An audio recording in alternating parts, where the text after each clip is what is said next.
So, hello, this is my housemate Atakan.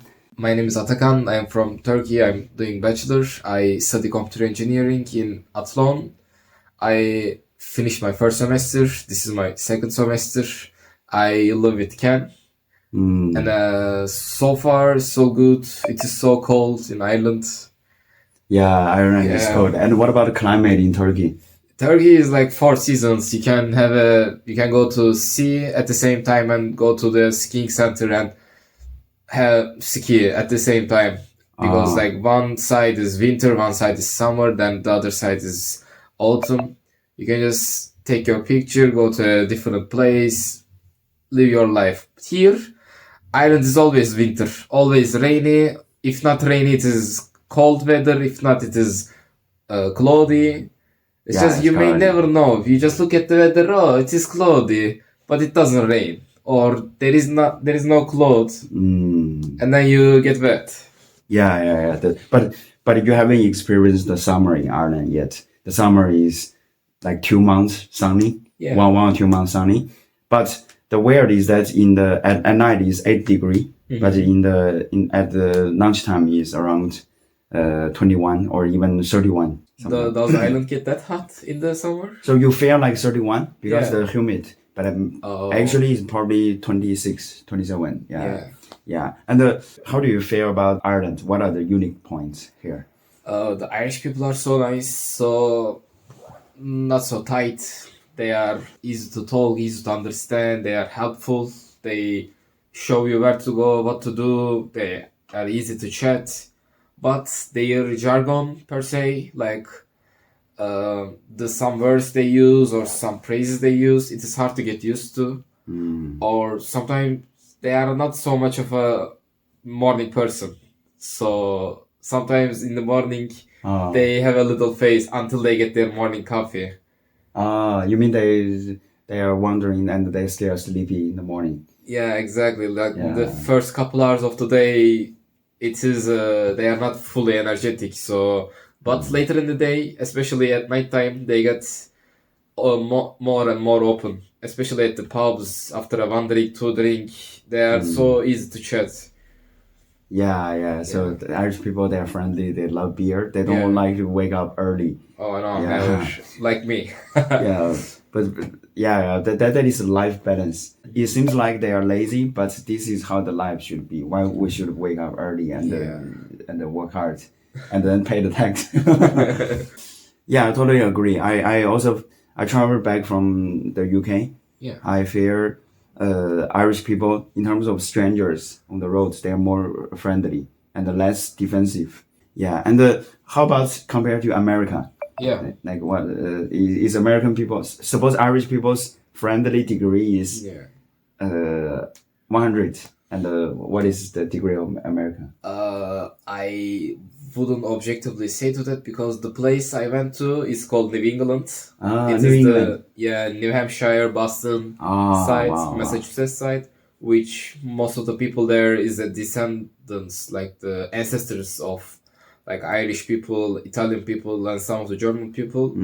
So when I told to my friends in the New Hampshire that hey, I'm going to Ireland, they said, "Oh yeah, it's my grandfather's place. Like say hi to those places, drink a beer for me." So it is similar. The people are nice. They are hardworking people. They are saying that like you should work hard, you should have fun, and then after that you should like enjoy your work because like you worked all day. Then if you do a nice job, then you earn that food, earn that drink, and then at the end of the day you have a nice life. That's why they say like work hard, then drink hard, and then Sleep hard. Yeah, no, they don't sleep actually because it's cold weather. It is always dark. Yeah. So they are get used to live in the dark side. So what they do at night? They have like usually pubs. Yeah. They sit and drink and have a live music preferably, or they take their cars and take a long drive into the woods, Mm. especially near the Canada side. Ah. But this is just the New England side. Generally speaking, to the United States, people are doing like all kind of stuff. Depends on if they are living in urban cities, urban sites, sorry, or like the metropoles. Mm. Because it's people who live in Texas urban side is not the same as people who live in the New York City, Manhattan. Yeah. I feel that in general, if it's in the urban city, Yeah. people are more busy, and because there is very crowded and people don't like to talk. But if it's in the rural side, like here, or in the small town, Yeah. people like to it's more slow, more balanced, and more friendly to talk. Yeah. Yeah, I think that's kind of true. Like even in Turkey, like generally people who lives in the urban side, not just USA, they have to do a lot of things. Like if they're in a farm, they have to get the farm done. If they planted food or if they had animals, or even just for the basics, just to go to town and come back, they have to drive for some time. So they have little Wow. time and they don't see many people, but they appreciate it and they are in a small community. Ah. So you don't have the option to like, hey, there is a option A, option B. If there isn't option A, I will go option B. They can't say that. So they have to be good with their neighbors, with their community, because it is their only option. So you have to protect your own and improve that way. That's why in some urban places the community is so strong. Ah, yeah. And so you mean in Turkey, some place community is very strong. Yeah, both in Turkey and USA. Ah, yeah. Like I was talking mostly USA, but in Turkey also, if you live, let's say, 10 kilometers away or 10 miles away from a town, you have a big farm or you live in with your family, Yeah. or even if you live in a small town and you are away from a big city, then you have like limited options, limited kind of people, limited type of people. But you choose that life mostly because like the people who choose that life, that they went there when they have kids and their kids become adults. If they like that lifestyle, they stay there. If they don't like, they just go to metropoles or cities. That's why they have like a population problem right now. Yeah. I think it happens even in Ireland and in China. So the younger generation prefer to go to the metropolis. How to say the word metropoles. Yeah, metropolis, or prefer to go to the bigger city. Yeah. And then whoever left in the small towns is only elderly people. Yeah. And it's kind of like decline. You mean American people, they also care about the community? Yes. Like in terms of which sense? Like pub or... Let's say you live in a town with 10,000 people, and then you probably have like one or two barbers or one or two, not 10,000, but let's say like the 1,000 people, and there is only one street, main street, which everybody comes together. Yeah. Because like let's say you live in 3 mile east and I live 5 miles south. Yeah. And then that's the only middle point we go will be the town center. Yeah. Like one main road, there is some stores and there is some mayor's office or some sheriff's office or I don't know, like some barber shop or some breakfast place. So whatever you want to do, socialize, sell your stuff, buy some stuff, you go there. Yeah, like they have the local market. Yeah, because when you live like a couple thousand people or 5 to 10,000 people in a small town, then generally you don't have the options to go to like Walmart or dollar store. Or in Turkey, you don't have the options to go to the great social life, because if there is not many people demanding something, then there is not many people building it. Yeah, exactly. Yeah. So, in the bigger city has better opportunity. We have chance to meet more friends, like new friends. Yeah. But life is very fast and the rent is expensive. Yeah. But small city life is slow. However, people are willing to talk.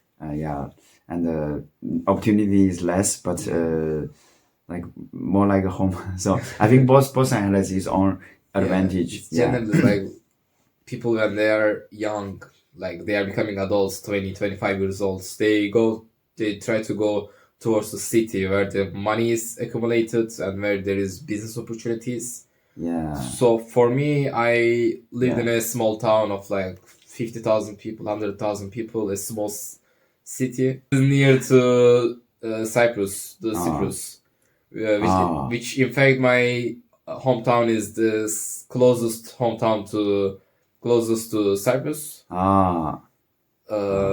So like after that, I went to the Istanbul to have my university bachelor's, and then I came to Ireland, which Ireland is small, I agree, but people tends to go towards the big city like Istanbul to make money, have job opportunities, and have a better education opportunities. But after some years, that's what I observed, like after 5, 10, 20 years, or they get married or they have kids, then they tend towards to go to the small cities to have a safer environment for their kids or cheaper home to buy as a young married couple, or when they get old they want to just listen to their heads and not think about stuff about general life to have a less stress in their life. Because like most of the people will say like, oh yeah, I have diabetes, but like no, you just have so much stress in your life, your body can't regulate it.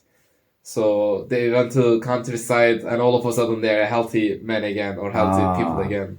Yeah. That's the exact way. And you mentioned American people, they care about work-life balance. Even Irish do. How about Turkish people? Are they working more hard? Or like Turkish people, I mean, I was born in like 2003, so anything I can say is after that I will observe. But for all the history, Turkish people did what their times needed to happen. For example, in the 2000s, people just like 1990s, people just worked hard. And they were like terrorism, and they worked hard. They went to the East provinces. They went to military operations. And in 2000s, there were like economic recession, so they bring their golds and jewelry under the pillow to put it to the market. To make the economy run again. And then in 2010s, we tend to have a better economics, like after the recovery of 2008 recession. Like after that, we had a golden ages, like 2012, 2013. We had like a nice economy. But like after 5, 6 years, and there is another problem. So we don't have that kind of a work-life balance because we have problems to solve. Because like we said in the earlier, like if you are a government, then you want your people to work hard, pay a lot of taxes and not complain. But if you are the people itself, then you want to work less and pay less taxes. So you have to have a balance in that, because yes, I want to help my country improve, but no, I don't want to work a lot. Yeah, I just changed the angle so it look better. Yeah. So we need to understand what's the purpose of our life, rather than like the donkey keep pulling, like the donkey pull. Besides the material, we also need to develop our spiritual. Like 2 legs are working. In the future, what's your ideal place to live and stay? Realistically, Turkey would be my go-to place, because let's say you go to Germany or you go to France or England, there is not much you can achieve, because there is all of this bureaucracy, all of these obstacles. Even if you want to get a driving license, or if you want to buy a home, you want to make a startup company, you want to sell a I don't know, product, or marry someone or travel, it is kind of going hard because of all the democracy and all of these things you have to do. But when you are in a country like Turkey or America, they are more open and more prone to that stuff, because America is like that, because America is that type of country. It is the workers and the builders place. Mm. Like it opens its doors to you if you are gonna contribute to that place. And Turkey, it is my hometown, so I will improve on that. And when you I see it in the future, 5, 10, 20 years later, when we solve some problems, after that it will be the place with the best geographic place. With it is in the middle of Asia and Europe. It is in the middle of the Black Sea and the Mediterranean, and the I don't know, like the Middle East and the Balkans. So it is the perfect place to retire, work, spend some time. Maybe Yeah. not Istanbul, because Istanbul is a big, big metropole, which is like a lot of people. But Turkey will be my choice after like I finish my education or have some business. Why not Ireland? Ireland, Also, as a country, it has a declining population. There is not many young Irish fellas I see around here, because all of them are either old or like, how can I say, like they're either 18 to 25 years old, or they are like 40, 50 years old. Some generations, like Irish population, are declining, and they are living in Ireland with no natural resources, no means of making energy. There is like no sun like 200 days out of a year. They don't have a nuclear power plant as far as I know. So they only rely on the cheap Russian gas, and they are in a war situation for like last 3 years, I guess. So they don't have a good track, I think. So their only trick is to have a low tax rates to let companies like American companies and European companies to come, but like at what end? Let's say there is a policy change a couple days later, couple years later, and America wanted to keep the companies itself, not to outside, but to within America. Then what's gonna Ireland do? Yeah, that would be a potential problem of Ireland. And yes, you are right. In the town and our villages, the population is probably declining. But if we go to Dublin, there are many young people, even young Irish, and also people from everywhere is active. And then, in my opinion, yes, Ireland is lack of the natural resources. But it has people all around the world, and also intelligent people all around the world. So at least Dublin is not just only for Irish, but for global citizens. So whenever there is a problem or even policy change, that I don't think they can easily change the policy. They can dare to do so. And all of the intelligent people there, they were for sure to think to think about the solution and fix the problem. That's what I'm saying. Like if I don't see a solution, if it were to happen, like I'm not saying there is something gonna happen, but like you only rely on big companies to come at your place and have like low tax rates. What if like people want to change in this policy, or the American people want to change, or companies want to decide something, or there is like I don't know, like there is an economic recession or like economic crash like 2001 or 2008. Like then I don't see, like if I would be a resident in Ireland for 10 years, then in that situation I don't know what I'm gonna do.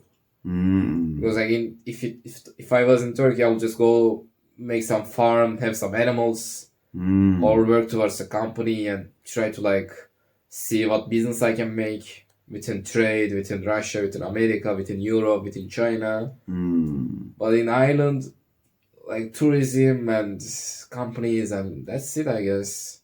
Yeah, how did you aware this issue? Like, did you heard from the news, or you just from yourself? I researched when I decided to come here. I was thinking like, what does Ireland offer to me, versus what does Ireland have? Like what I can see, I can take. So Ireland tells like then I watched some videos on the history of Ireland. Before that, my information on the island was like only couple topics, like how did they had a war and they get separated, like the separation from the Britain, I guess, and the Great Famine in the 1800s. But now I read the newspapers, I read the news, and because of I live in Ireland for some time, my news on my social media is always on like Ireland news. So let's say there is a politician said this, or like this company is doing this, or in Athlon this has happened. Then I can see, and when I read some articles, because like at the end of the day, after a couple of years, after a couple months, I have to decide what I'm gonna do with my career. So Ireland is definitely on the table, but I'm not sure. That's what I want to say. Yeah, I think you are right, because in my opinion, because Turkey is your hometown, and the chances, the probability for you to grow higher is larger than in Ireland. And your parents are in Turkey, they already built the foundation. What is meaning by foundation? For example, if I'm in China, I don't need to pay the house rent because my parents, they already have the house, and they also have the social relationship, like and the friend circles. But here I have to build. I need to build everything from zero. Yes, exactly. And also, even I try my best to improve my English because I'm still not the native speaker. So in terms of communication, even I as Chinese, I prefer to speak with Chinese because the communication can be more smoother, and so I can say the chance of promotion is slightly lower than if I'm working in China. However, on the other side, all of the great people, they become success, they become great in the place far away from their hometown. No great person become great in their hometown itself. But that doesn't mean that we should sit down somewhere older in the hometown, but at least have an experience to study and then come back. Yeah. I remember Dostoevsky said every great story either starts with a man coming into a town or the man starts a journey. Yeah. So we either has to start our own journey, or there is someone else will come into our town in part of their story. Yeah. So yeah. So you said a man arrived in some new towns. So that comes to the last topic I want to ask you about immigration. So I think Ireland is still okay, but when I travel to Britain, especially in London, I saw only 40% of the people are local British. The rest of 60% are immigrations all over the world. So some of the Irish people, they concerned even last year and also protesting against illegal immigration. So before I never realized that. But now I'm also thinking, what if in our hometowns in China or in Turkey? So you see the native Turkish is less than half, and the rest of the people coming from all over the world. So what do you think in this case? For me, even my hometown, because of I lived in Istanbul, and because of my hometown where I lived for 18 years is now building a nuclear power plant by a Russian company. We are hosting like tens of thousands of Russian engineers, workers, blue collar workers, white collar workers, and like we now have like a Russian sided economy. Like they have their own restaurants. Which is at 5-6 years ago we didn't know what to feel, but now everybody got used to it. So for me, I am all for legal migration. Like if you are an engineer, a technician, if you are a traveler, or if you want to live with a good reason, you apply through legal roads and you find a nice place to stay. And the government has their own policy, like we are gonna take this amount of people in this amount of years, and we are gonna open some positions in this business sectors and these places to live, I'm all for that. But if you just open the doors and you don't know how many people are coming, you don't know who is coming, you don't know what they are taking with when they are coming in, and you don't know where they are gonna live or what they are gonna do, even if they are gonna work. So in that situation, I am opposing the illegal immigration, because like, yes, you have a good reason, but bless you, and yes, you may have a good reason, but no, I have a demographic or sociologic construction in my country, in my hometown. So that's that. Like, Yeah. for example, for my hometown, we have a population of like 120,000 right now. Wow, Like wow. my home city. It used to be a big city, but now it is a not so big city. But when they had the plan to make a power plant, like close to like 40, 50 kilometers close to it, they arranged like where are the workers gonna stay and what roads are gonna make and where are they gonna go eat or where are they gonna go have fun, because after you work for a 1 week, 1 month, then you wanna spend your money. You wanna take your kids, go to a park, or you wanna meet with your friends, go to a pub, go to a, I don't know, club. So you decompress and you take your stress out. But if you don't plan those, then it is gonna not gonna be good, because then people are gonna be mad, are gonna be angry, because you didn't plan for it and Yeah, you don't know exactly. what is gonna happen. Yeah, exactly. I totally agree with you.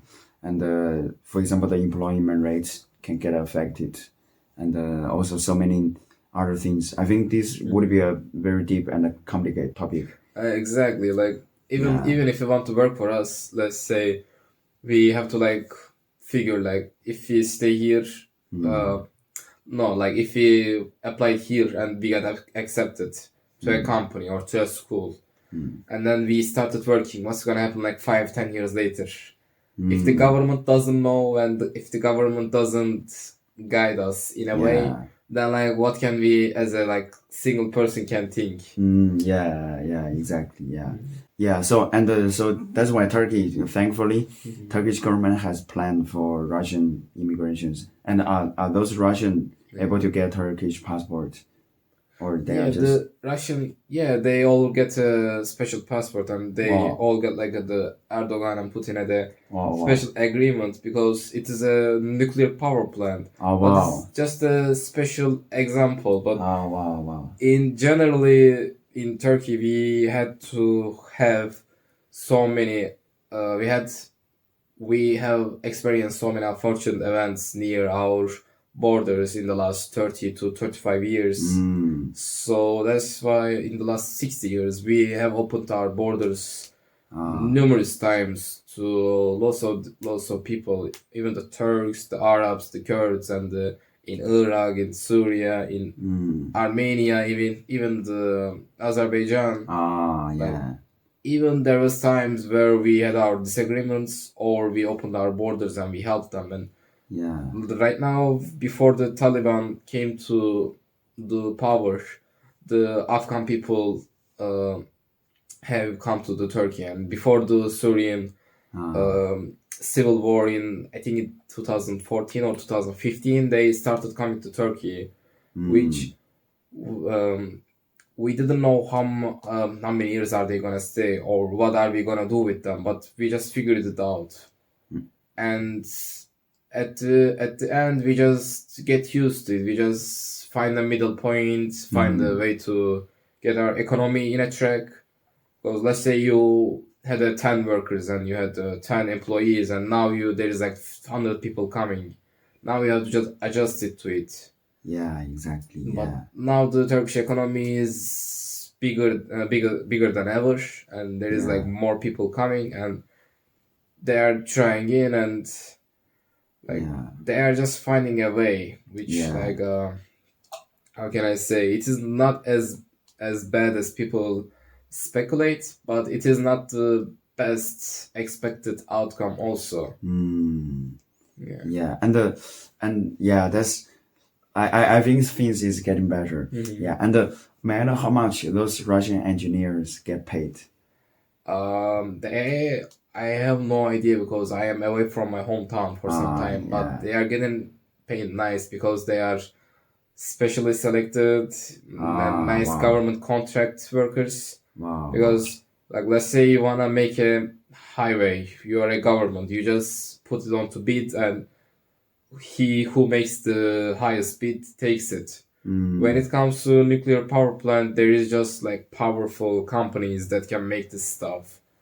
So they have their like special chief executive engineer, or then like chief operations engineer, and then like senior engineer or ta ta ta ta ta ta ta ta, ta and then just engineers. And Wow. it is like there is a pay gap, but they are getting paid in euros. That's Wow.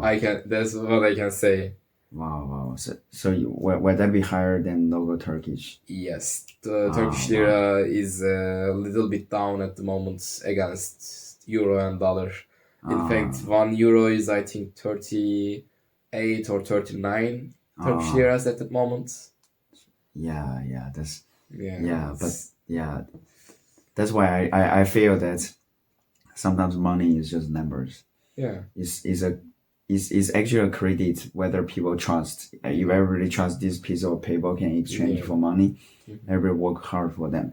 But in my opinion, no matter we are president, we are king, or we are common people, we always eat 3 meals a day and sleep on one bed. One bed. So if we can have enough things on our hand, I mean, and the rest is kind of like comparison, kind of vanity. So if we can have content and be self-satisfied, and then we focus on our mission to study or to achieve something. I think that's the goal. And also, in my opinion, it doesn't really matter. No matter where you go, if you think it's the best option, slowly it will become best. So whether to stay in Turkey or stay in Ireland, is all good options as long as you state. You just believe it's the best choice, and you think about the positive, the advantage of this way, and then slowly it can become better. Like 100 years ago when the Turkish Republic was just getting its rules in place, and there wasn't much people, most of the men were died in the war. So and most of the students also who have volunteered to fight, so there was like not many students to go into the business, or not many teachers to have some students. So Atatürk took the people, took the students, handpicked them, sent them to the Europe, and told them like, I'm sending you guys as a I forgot the saying. I know in the Turkish but I can't translate it. How do you say in Turkish? Sizleri bir ateş olarak gönderiyorum, bir kıvılcım olarak geri dönün. It means that I am sending you guys as just a flint, just a small spark, but you guys will come back as a torch, as a fire. Yeah. Like, so now you are the modern like overseas student. Probably, like the opportunities I have got as a 2025 student who have come from like just 100 years ago. My grandfather or grandfather would have been like given arm and a leg to be in that situation, like going to Istanbul to study, then coming to Ireland, which would be like, that would be mind-blowing. But now here I am having my education done. After my education is finished, I will probably go back to Istanbul or another Turkish city, and then probably work. Because like even in my scenario, like even if I applied and got accepted to a company, in a different scenario, I will still have my knowledge, gain my knowledge, like see the European culture, the European heritage, what happened, what did these guys do, what can we do, and then go back to Turkey, share my knowledge with my fellow friends, the people who didn't have the chance to come to Ireland with me, or had an education like me. So I think sharing information is the best, because people have lots of misleading and misunderstanding.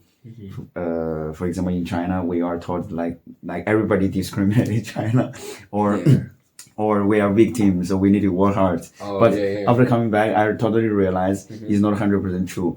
Yeah. So and may I know, in 100 years ago, usually who are those students get selected to become the spark? They specifically tried not to only pick a bourgeoisie, like not only like some important peoples.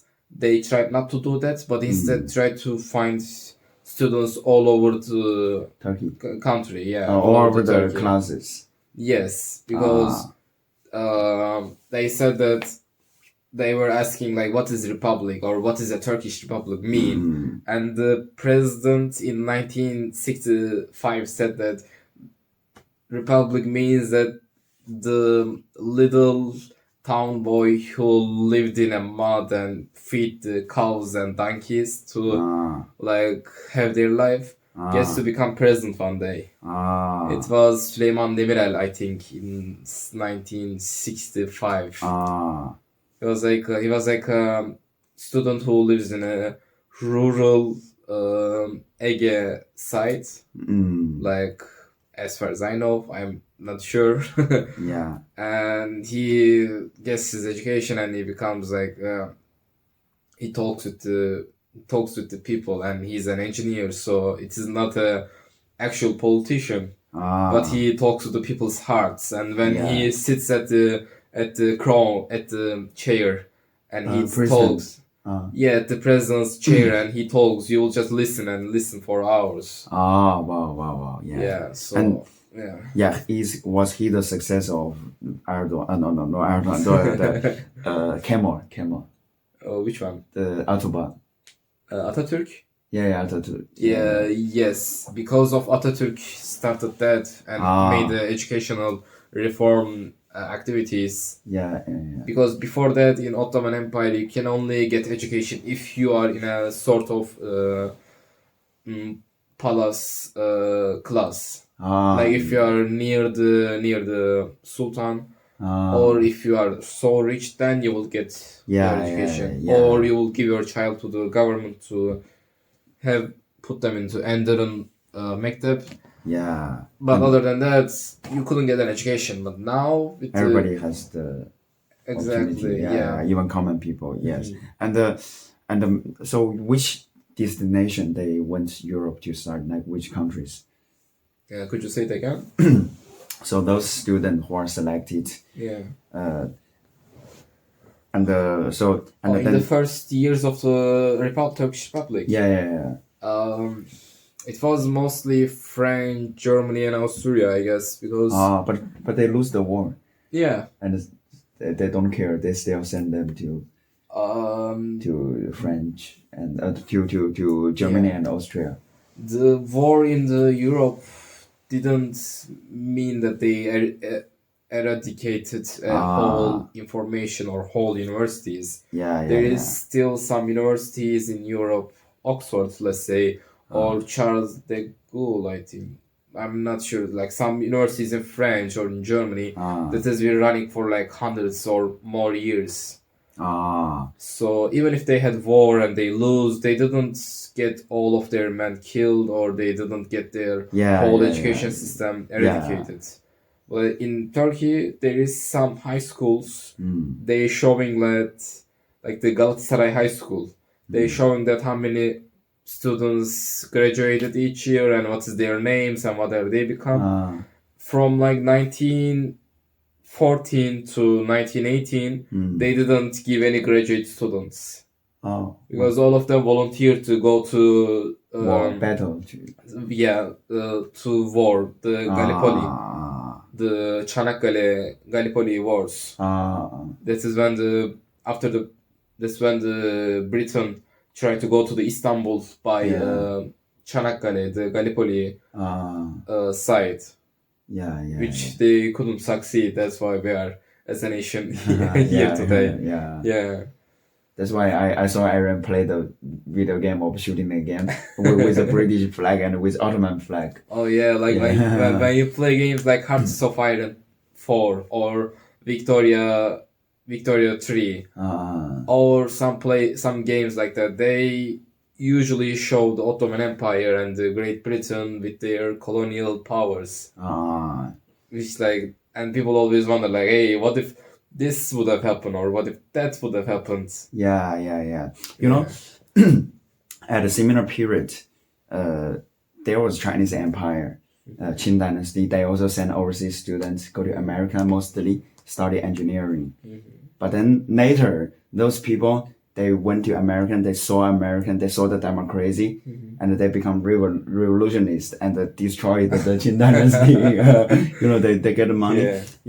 And may I know those Turkish students, which course they studied?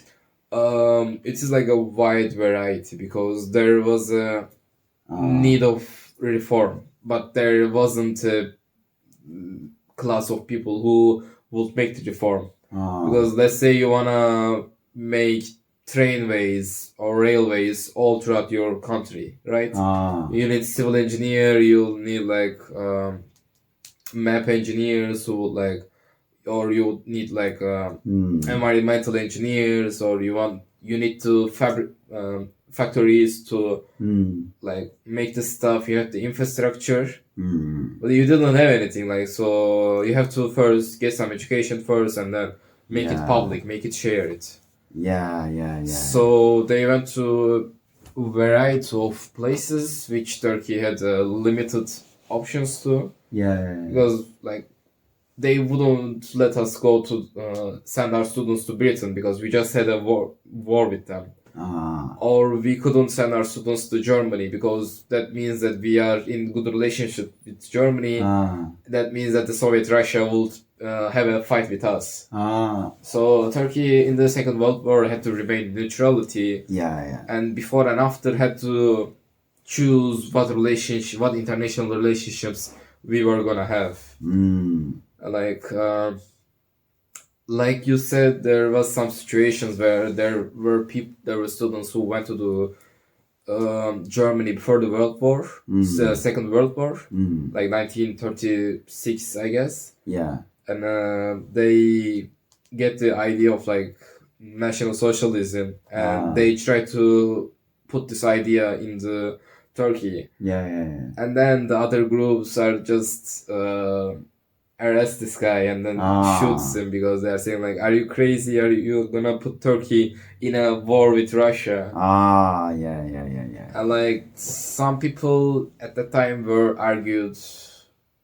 No, some people nowadays are arguing that if we did the right choice by being a neutral in Second World War, they are asking hey, maybe we should become a Soviet side or American side or maybe German side.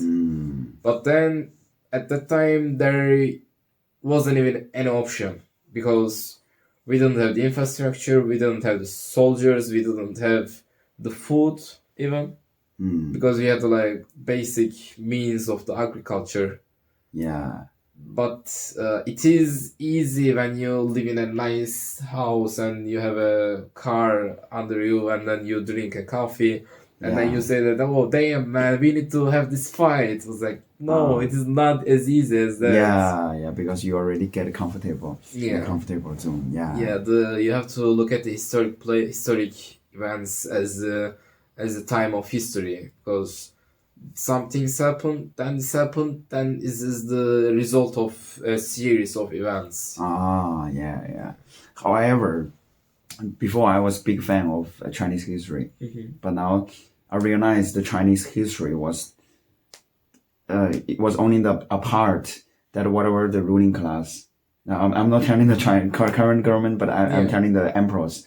Yeah, yeah, the like the emperors, dynasties and yeah, they whatever they want us to know, they tell us. Whatever doesn't support their ruling, they hide it. For example, if we look for the Chinese ancient technology, or inventories, it's all number one in the world. Because if something was not number one, they never tell. Yeah, so for example, like the pi, the ratio of the circle pi. pi. Yeah, they say, oh, China is the first one discovered that one is 1,000 years earlier than European, and then gunpowder is 1,000 years, or no, 500 years earlier than European. Yeah, but whatever is not earlier, they never mention. Oh. They never mention. They just want to, So, I think one thing very good is that like Turkey, China, and we all have the sense of the like national identity. We want to study hard and then go back to our country and contribute to our country to make our country stand out. One day. Yeah, that is very good. But however, for some of the people from some of the country, I asked them, do you want to study hard here and then go back to Nigeria to help your country grow up? And you know what they say? What are you asking? I'm Irish. I'm black Irish. I mean, some people argue that nationality and ethnicity are different, and some people say that it is the same thing, which I don't know about it, because like up until last couple months, couple years, I was living in Turkey for like 18, 19 years. And then I had the chance to go to America. And then I had the chance to come here as a student to Ireland. And like I don't plan on living here for longer than I expected to, because I don't like this weather. But but you say but like even let's say if they had a perfect weather and the perfect working opportunities and the perfect economy, let's say, then I would, and they would invite me to come work here, then I will still work here for like couple of years, 5 years, 10 years. Then I will try to have my business or go into a business in Turkey, because like it is not just about what you do in a place, but it is like how much you do it. Because let's say I worked here for 20 years, 30 years, and then I go back to Turkey, which won't have any impact. Because like for this 20, 30 years, I could have pay taxes or like have my invest in the country, or like work in a place, make a business, go into a business, have some projects, have some networks, spend time with friends I know, or like know people. But instead, if I just come here, then I will have like not contribute to it in any way. I totally understand. Yeah. I think I'm the one who not contributing in any way. If I go back to China, as translator or for the foreign trading company, I may give no more contribution. But here it's not, but it also has hope. Yeah, because it is not just a linear way, because you just have to take into consideration what are you gonna do as a job, if you are gonna earn a good money, if you are gonna pay a lot of taxes, or if you are gonna pay a lot of taxes, then you don't want to work there, or if you are gonna have a nice house. Because maybe you have a nice money, good income, but you pay a lot of it to the rent, or to the heating, or to the electricity, then you don't want this. Like, even if you had a nice place, nice income, nice home, and a good way of living, then there is your family. What are you gonna do? Every time you wanna see your family, you have to fly back.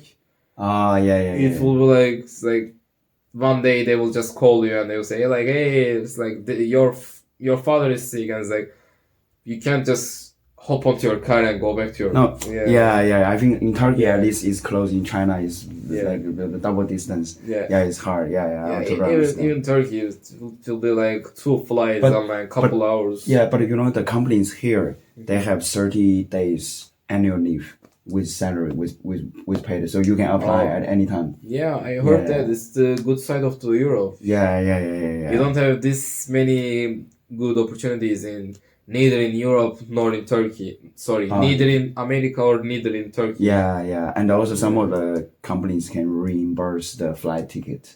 Yeah, that's very good. Also for the PhD students here, they can also get a flight ticket reimbursed from here to their country. Sure, that's so nice. Because in Turkey, if you're going to do job as a newly graduate student, then the first year you don't get any leave. Yeah, that's true. Yeah. So the second year you only get like 20 days, I think. Yeah. And after that it just gets gradually better to like 30, 10 years, but yeah. like that's just nothing, because like let's say my father worked for this government 30 years. He gets 30 days of annual leave, and you get 30 days of annual leave. Automatically, any company is there. Yeah. So, and all in all, you need to be proud of yourself. You need to think you are also literally the same as those spark of Turkey. The 100 years ago, the student, you are coming here to experience. You are the good role model of Turkish. And like you are friendly to Irish, and then it's not just only yourself. It's that they all can have good impression to Turkish or even Asians, and then you come back to work. No matter whatever failures you face, you should always think you are literally the same as the students 100 years ago. Yeah. And we can talk about more, because I drink lots of the coffee, lots of tea. I drink lots of tea. I want to go to toilet. Okay. So we will continue more conversation. Yep. And thanks so much. Thanks so much. You're welcome. It was my pleasure to be on the talk show. Yeah. Okay. Thank you. Thank you. Bye bye. Bye bye.